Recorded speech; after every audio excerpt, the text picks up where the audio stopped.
Good afternoon, ladies and gentlemen. Welcome back to yet another slightly less frosty, slightly less snowy day here at the Antique Automotive Acres from somewhere in southeast Michigan, where the future of the car is not today. We're back working on my 1906 Reo Model B, whom I like to call Hazel. If you remember from the previous video, we're in the multi-step process of going through a coolant flush, and this video is going to cover putting the body back together, which is kind of an oddball concept, but something I had to do a little bit of engine work on this car prior to moving into getting it up and running again so that we could flush the coolant system out. So, like I said, if you haven't watched the previous video, I do go into a little bit of an overview of the car and its mighty count them, one cylinder. You might want to go back and take a look. And other than that, let's go ahead and get things started.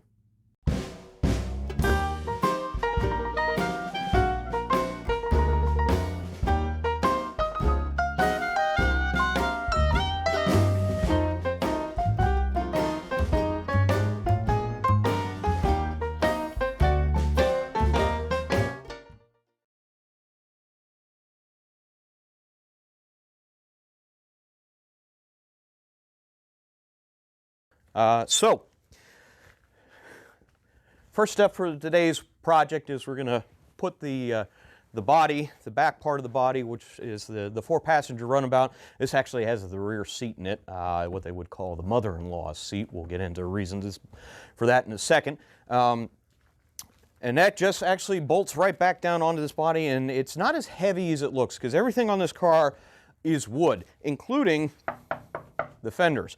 The only real metal parts of this car is the angle iron frame underneath. You got to remember, this car is closer to a horse-drawn buggy than it is the cars you might be used to driving around today. The other thing I'm going to do is one of the one of the side effects of old early cars is sealing technology not as good as one would think. So you have to park it over pans because it likes to dribble a little bit of oil on the floor. So, and to try and keep it so I don't slip and slide, I leave these pans out. But for now, I'm going to get them out of the way so that I can not trip over them moving, this relatively bulky piece of equipment onto the back of the car. So let me do that. So messy. Need to clean these off anyway. They're full of sludge. So the way this car is put together, again, it's mostly a wood body on an angle iron frame. You have these floorboards in the back. Like I said, sealing technology, that's just grease running off of the transmission in this car. So that goes on the inside. And the way these floorboards are made, they're actually held in place by the body. There's no screws that hold them down. Now, this car has been restored. I didn't do the restoration, so I don't know if that's actually correct or not, but that's how my car is, so that's how we're going to go with it. So you lay these boards back into the car. They just kind of fit in place pretty nicely.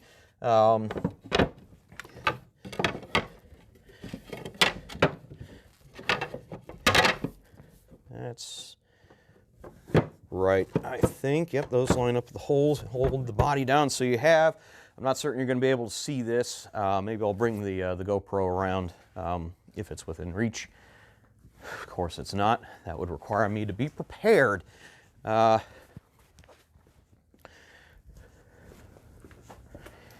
I'll take a picture of them after the fact. So let me see if I can do this again. Technology, not my forte. I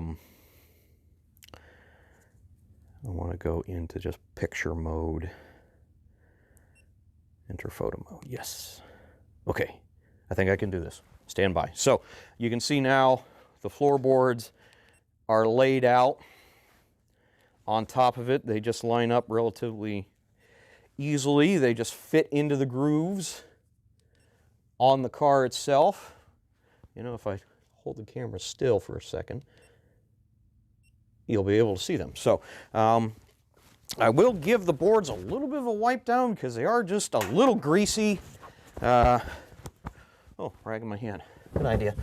Just wipe some of the mess off, Don't want folks' shoes getting dirty from the grease. I've had to run this car with these boards off, and it just flings oil everywhere. It's part of the reason why I'm putting this back together, because I have to run it a relatively long time to get the coolant up to temperature for the flush, and it's going to sling grease and oil everywhere. So, quick wipe down is in order. Now, these are parts for the inside of the car. They're currently in the way, so I'm going to move them out of the way. We'll just rest them here. And the next thing that goes in to help seal the boards up even more is a floor mat. Again, I don't think this is original. I'm fairly certain it's not. Again, my car was restored. I didn't do the restoration, so probably had something to go over the floorboards. Probably was a rubber type floor mat. Not certain what it looks like. This will do. So you just kind of lay it in there and it slots in, and there's some holes that line up for mounting the body on the back. And I'll take a picture of those so you can see these holes are all that hold the body down on the car, just two wing nuts really. And that was done at the factory because you could order this model, you could order the Model B in two relative styles. There was one that had what they called like a turtle deck on the back, which was more like a trunk. And then you have what this car is, which was the 4-passenger runabout, which has the extra body mount on the back that could be used as, you can mount like a basket on top of here, or this flips open and becomes a seat for your passenger. Again, the mother-in-law seat, which we'll get into in a second. So now the fun part. I have to lift this body off of these bucks. It's not heavy per se, but it is a little awkward to grab and get it onto the car. And it just kind of slots in and comes down. Just like that, really. First time. That usually doesn't happen. So it's mounted, but it's not screwed down. So you have to actually open the back seat to finish the mounting on this. So the back seat just kind of flips up like so. That's your seat bottom. And then there is a leather strap that holds the seat back onto the car. And you can see, again, it's not mounted. So the wing nuts are mounted inside the car. And you kind of just wiggle things around a little bit until you get them lined up and start tightening it down. And then your rear seat is mounted. That's the first one. Let me go to the second one. Mount that down as well.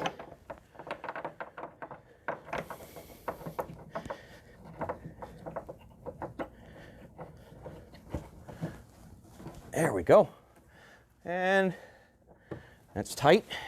Give it one more tighten on this side. You don't tighten everything down until you've got it relatively gauged, just because there's only really 2 screws and it's all wood that holds it together. So you don't want to torque everything down until it's ready. So mother-in-law seat. The whole concept is, so you can see there's a top on this car. This was an option from the factory. But so in the bad weather, whoever was riding out here ended up suffering because you're wide out in the open. And sometimes these were called mother-in-law seats because as a gentleman was courting a lady back in the day, for the potential mother-in-law, the future mother-in-law, to ride along, the only place she could ride was out in the open, because of course the lady that the gentleman was courting would want to ride up front with the gentleman. And this top does open in the back so you can keep talking to people. However, it's more fun when you keep it closed, because then, what's that, ma'am? I can't hear you. Are you yelling at me that I'm going too fast? 20 miles an hour, that's just fine. We'll keep going faster. I can't hear you over all the noise and racket that this car makes. So anyway, that's the mounting the back seat on the car. Next up, we've got to go ahead and, well, those are the inside floorboards and the inside component. I'll put them in, and then I got to wheel the car back towards the back of the garage, and then we're going to fill it with the flush and the water so that we can get this coolant flush done. Well, folks, there you have it. Another task checked off the list on the coolant flush project for Hazel, my 1906 Reo Model B. We've got the body back together now, which is great because now when I run the engine, the oil and grease won't be flung everywhere, creating even more of a mess in the shop than it does, because now it'll just all be directed down underneath the car. It's a bit of a joke there. Coming up, we've got a little bit more prep work to do as we work through the flush process, getting even closer to that all-exciting start video where you hear that one-cylinder engine roar into life. So in the meantime, if you've got any questions or comments, feel free to put them in the chat window below. I'll go through and try to answer your questions to the best of my knowledge and take any comments and feedback you have in consideration. Also, if there was something you saw in the shop on one of the previous videos that you're interested in, let me know again down in the comments, and maybe I could see about putting a video together. And also, you know, with your comments, if you have any suggestions to offer, I'm a bit of a hobbyist wrencher and new to this YouTube video making business, so any feedback or criticisms is greatly appreciated. So with that, if you did like what you saw, almost forgot to say this by the way, if you did like what you saw, maybe go ahead and give the channel a subscription, go ahead and like the video, and if you really did like things, go ahead and hit that little bell icon there. I've heard that it does something black magic with the YouTube analytics, at least from what I understand. It'll let you know when I post another YouTube video to the channel. So with that, thanks for stopping by at the Antique Automotive Acres, and thanks for watching.